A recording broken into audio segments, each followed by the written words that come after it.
What's up guys, I got a brand new video for you today, and today we're looking at the Fuji X100F. And if you don't know who I am, my name's Lee, and I'm the slowest reviewer in all of YouTube. I've had this camera since the end of spring, early summer, and been kind of shooting with it on and off, and I wanted to get my review out a little bit sooner, but obviously here we are, it's December now, and I take forever to review stuff. But in some ways it's kind of good because it gave me a chance to use it in a couple of different scenarios that I maybe wouldn't have if I had just reviewed it right away. And I want to talk about the specs first because this has the awesome sensor in it that pretty much all the newer Fuji cameras have that have come out in the last couple of years. So the X Pro 2, the X-T2, the X-T20 and the X-E3, they all have the same 24.3 megapixel X-Trans 3 CMOS sensor. And if you've watched any of my reviews, you know that I love the sensor and I just love the image quality coming off of it. It has a custom fixed lens, so this lens doesn't come off, it's built into the camera. It's a 23mm f2, so in a full frame world, it's more of like a 35mm of focal length. It has an awesome hybrid optical viewfinder, which is basically like the X Pro 2, so you can actually look through it optically without any digital.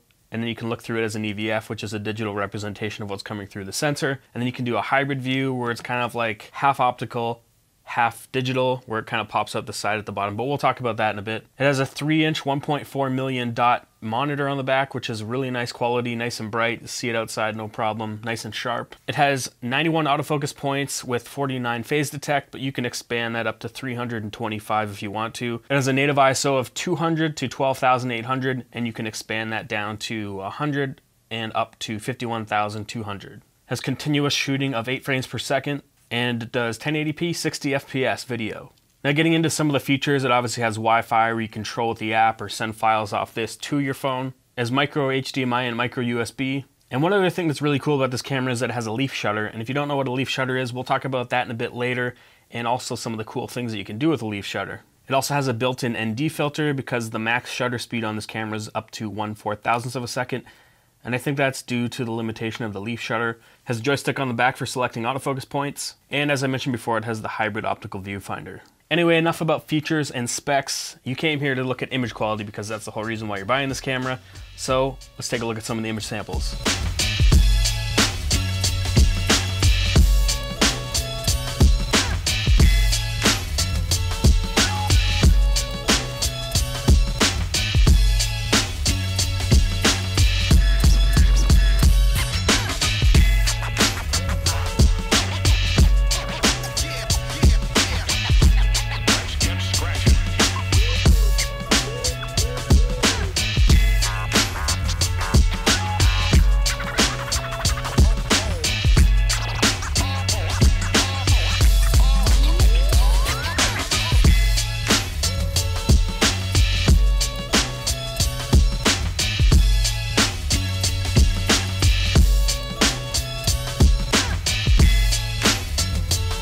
Anyways, you can tell the image quality is awesome coming off this camera. I obviously threw in some portraits because that's the type of photography I do. Most of you that are looking at this camera are probably buying it as more of a street shooter camera, and it's obviously awesome for that. We'll talk about why in a few minutes. But I want to talk about the handling with this camera because it's pretty similar to something like the X Pro 2. If you haven't seen my X Pro 2 review, I'll put a link somewhere up here and you can see that. Obviously it has the joystick on the back for selecting autofocus points, and it has the same type of shutter / ISO dial that the X Pro 2 has. Obviously if you twist the dial you can change your shutter speed, and then when you lift up and rotate you're adjusting your ISO. And then on the front you have this lever similar to the X Pro 2, where if you click it one way it'll switch it in and out of the optical to the EVF, and if you click it the opposite way it'll bring up the little window in the corner that gives you a tiny little EVF inside of the regular optical. And with that you can actually kind of see your focus a little bit better. It kind of gives you more of a zoomed in look. And yeah, it's really nice and it's a pretty cool feature to have. Now one thing that is a little bit different from this versus the X Pro 2 other than size is that on the front of the X Pro 2 we have like a toggle switch to switch between manual focus, continuous autofocus, and single shot. But on the X100F it's on the side. It's a little switch on the side you can click into continuous, manual focus, and single shot. The aperture ring has a nice dampened clicky feel, and the front focus ring has a little bit of resistance but not a lot. Now the menu system on this camera is pretty similar to the other Fuji cameras. Obviously this has a couple little different features. The biggest one being getting into movie mode, because that was something that I searched forever and couldn't really figure out how to get into. You actually have to go to drive settings and then go all the way down to the bottom and then click it into movie mode, and then it puts the camera into like a movie shooting mode. And start and stop record, you just use the shutter button. Talking about video quality, I didn't really shoot too much video. If you're looking for video samples and kind of a video review on this camera, this won't be the review, mainly because I wouldn't say this is the best for it, but it can do pretty decent 1080p video, and the autofocus in video isn't amazing, but it's also not the worst.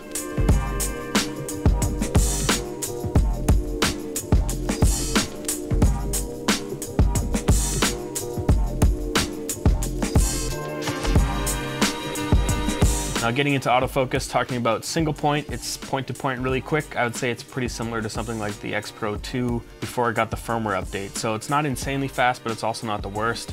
I noticed in low light it gets a little bit worse for hunting when you're trying to get focus. But if you're open at like f5.6 and you're on the street taking shots, this thing's just gonna be snappy and catch focus no problem.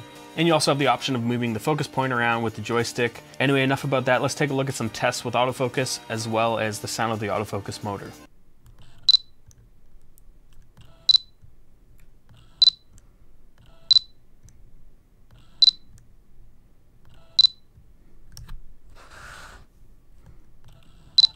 So as you can tell, it's pretty snappy. The motor makes a little bit of a noise, but I also found that continuous autofocus wasn't too bad. Again, it was pretty similar to the X Pro 2. I did a test here and did some continuous tracking, so check it out.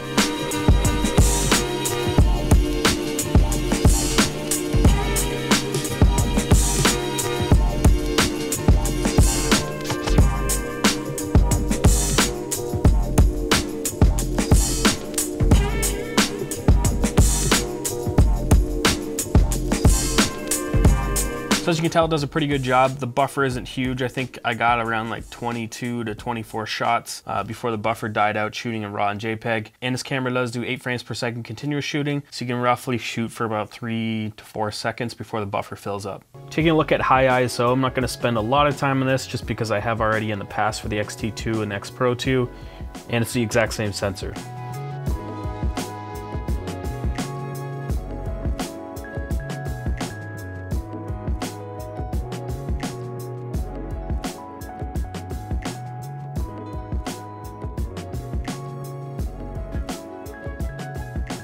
You start seeing a bit of grain at 6400 ISO, and then around 12,800 it gets really noisy. But the cool thing is it's still retaining a ton of detail.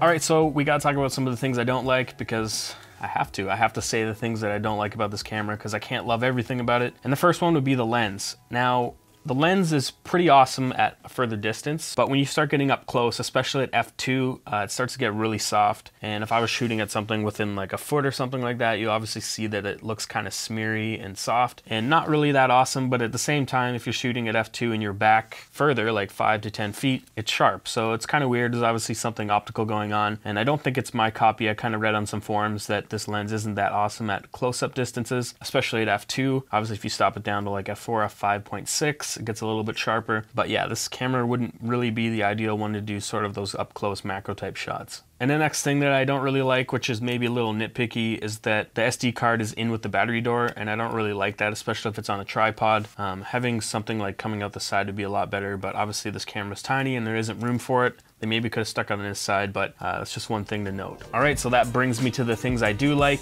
Build quality is top notch. The thing's a chunk of metal. It's built with that Fuji quality. It's just rock solid. I wouldn't say it's, you know, weather sealed per se. They don't really mention it on the site, but it's built so well. I have a feeling that it probably could handle a little bit of moisture. I wouldn't dunk it in the water, but the thing's built like a tank. Everything is basically metal. It's got a nice little rubber grip here. I love how all the buttons are on the right-hand side. So you get your joystick, your play, your trash, all the other buttons like your menu and stuff. You don't even have to take your eye off the EVF. You can just shoot, and you know, with your thumb you can find everything you need to find. And that's something that I really like, especially one of the things that I liked on the X Pro 2 was that all the buttons were on the right-hand side. Something like the X-T2, they put some of the buttons on the left-hand side, which, you know, they had to probably, but hey, putting these side by side, they're actually, besides the EVF up here, they're almost the exact same height. Now obviously the size is pretty nice, having something this small. You can pocket this, put it in your pocket and walk around. Obviously I have the vented hood on here right now. If you take this off, you can actually see how much smaller it is. And I'll talk about in another video where I got this vented hood, because probably a few of you are gonna wanna know where to get it. But with the hood off of it, you can see how thin it is, and you're gonna be able to put that in your pocket, no problem. This actually takes the same battery that goes in the X Pro 2 and the X-T2. I'm pretty sure that the X100T did not take this battery, so I have a feeling that the battery life actually might be a little bit better in this camera. It's pretty cool. You can swap batteries in and out of the X Pro 2 and the X-T2 with this camera. Image quality, like I've said before, the Fuji image quality is just magic. I don't know what it is. I just love how these sensors handle light and the tonality and the sharpness and the detail that you get from these cameras. So I mentioned earlier that it has a leaf shutter, and that's one really awesome thing that's kind of underrated about this camera, because this kind of makes this camera really awesome for high-speed sync photography. So if you have any type of flash system that isn't even designed for Fuji that will work with it, that would normally only go up to like 2/50th of a second on something like the X-T2, this will actually allow you to get right up to 1/4000th of a second. And it's just the design of the shutter. The shutter is kind of built into the lens, and it has a leaf aperture that opens up instead of like shutter blades. So it's a pretty cool design, and it allows you to get, like I said, high-speed sync, so you can go out and shoot right up to 1/4000th of a second, and with any flash system really, and that's a really cool feature to have on a camera like this. And the last thing I gotta mention is that it's just a sexy camera. It's probably one of the nicest looking Fuji cameras. It's right up with the X Pro 2, which is my favorite looking camera of all time, and this is right up there with it. It's just a mini version of it. I really love how it looks, and it's super discreet. When you're on the street with this thing, you're taking shots, people aren't really looking at you as if they would if you had like a big DSLR. And the cool thing is, it's a sleeper camera. It looks like grandpa's camera. I mentioned that with the X Pro 2. I don't know, I just love the look of it. Anyway guys, all in all, final thoughts. This is definitely an awesome camera. It's a little bit expensive, but it's built like a tank, and it'll probably last you years and years. Obviously you're gonna get awesome Fuji image quality, awesome Fuji service, and build quality. And yeah, it comes in silver and black, so you can get the silver and black version. I actually really like that version too, but I wanted black to match my other cameras. And if you want to get one of these, I'll put a link in the description where to get that. And yeah, if you like this video, give it a thumbs up. If you dislike this video, give it thumbs down twice. I'll see you in the next one.